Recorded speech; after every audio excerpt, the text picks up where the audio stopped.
रामू एक छोटा किसान था। वह गांव में अपनी बूढ़ी मां के साथ रहता था। पिता का साया बचपन में ही उठ गया था और मां ने सिलाई बुनाई करके उसे पाला था।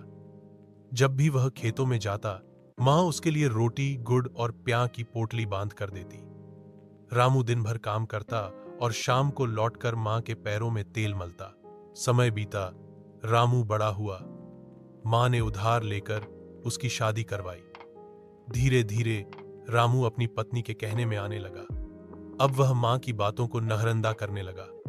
मां कुछ कहती तो कहता, अब आराम करो मां, तुम्हारा समय गया। मां चुपचाप सब सहती रही। एक दिन रामू ने मां से कहा, मां, अब तुम हमारे साथ नहीं रह सकती। शहर में मकान छोटा है और तुम्हें गांव में ही रहना होगा। मां के आंखों में आंसू आ गए, लेकिन उसने कुछ नहीं कहा। बस एक पुरानी थैली में 2 जोड़ी कपड़े और अपनी टूटी चप्पलें लेकर दरवाजे से बाहर चली गई। वक्त घुरता गया। शहर में रामू की जिंदगी में सुख था, लेकिन चैन नहीं। एक रात उसकी बेटी ने पूछा, पापा, दादी कहां है?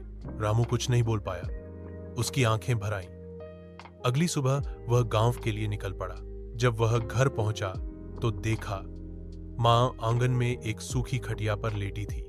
चेहरा झुर्रियों से भरा हुआ था, मगर आंखें वही ममता से भरी। मां ने कांपते हुए हाथों से रामू का चेहरा छुआ और मुस्कुरा दी, तू आ गया बेटा।